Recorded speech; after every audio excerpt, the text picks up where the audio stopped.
I was maybe 9 years old when my grandmother told me not to get into black cars. Not strangers, it was black ones specifically. She didn't explain why, she just said it the way you say don't touch a hot stove, like the consequences were self-evident. I didn't find out until years later that she'd grown up in communist Poland during the height of the Black Volga panic, and that what she passed on to me wasn't superstition, it was muscle memory. The Black Volga is one of the most widespread urban legends to come out of the Cold War. Behind the Iron Curtain, it travelled from Warsaw to Moscow to Ulaanbaatar over the course of about 3 decades. The story had variations, but the core never changed. A Black Volga, white wheel rims, white curtains, would cruise slowly through a residential neighbourhood. It would slow near children, and those children would disappear. The specific reasons varied by country and decade. In some versions, the children's blood was being harvested for wealthy Westerners dying of leukemia. In others, their organs were sold on the black market. Some said the driver was a priest. Some said it was the Russian mafia. In the most extreme version, the driver was Satan himself, and if he pulled alongside you and asked for the time, you would die at that exact hour the next day. The only defense, respond with, "It is God's time," and the car would vanish. That detail alone should tell you this legend didn't emerge from a vacuum. It grew from soil that was already saturated with fear.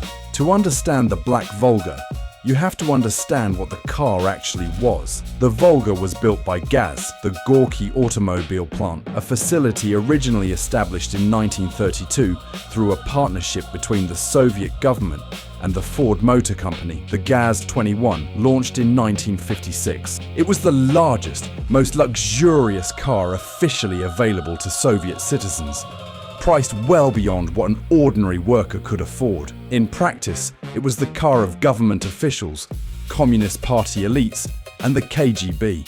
The secret police operated a specific variant called the GAZ 2424, a KGB pursuit vehicle that could hit 170 kilometers per hour, making it one of the fastest cars in the entire Soviet Union. You couldn't buy one. You couldn't even see inside one. They existed in a category of reality that was closed to ordinary people.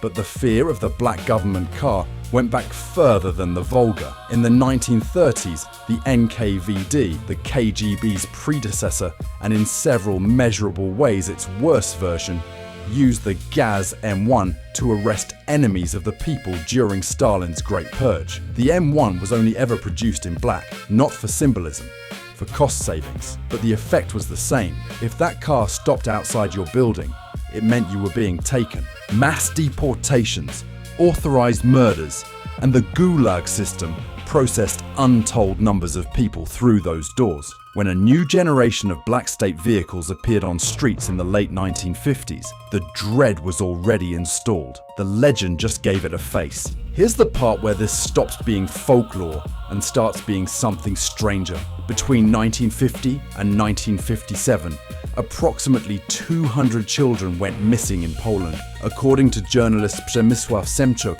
who spent years researching these cases, several of the disappearances involved vehicles, and in some instances witnesses describe Black Volga specifically. In June 1956, 3 children vanished while playing outside in Kielce. The 3 children who vanished in 1956 were never found. Then in January 1957, 15-year-old Bohdan Piasecki, son of a prominent nationalist politician, was approached on his walk home from school in Warsaw by a man carrying a briefcase. The man showed him a piece of paper. Bohdan followed him to a taxi stand, got into a cab with 2 men, and drove away.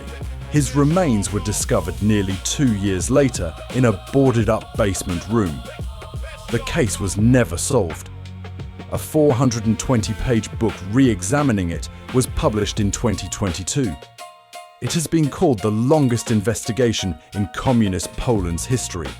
Stop for a second, because here's what makes the Black Volga genuinely unsettling. not as a ghost story, but as a system. Some researchers have suggested the legend may have been deliberately amplified by Polish secret police. The logic is straightforward. If everyone is already telling stories about phantom cars snatching children, then any credible report of the state doing the same thing sounds like someone who's heard too many fairy tales. You don't need to suppress a witness, you just need enough noise. It has never been proven, but the KGB employed 250,000 staff. That is not a figure that suggests an organization troubled by the concept of information management.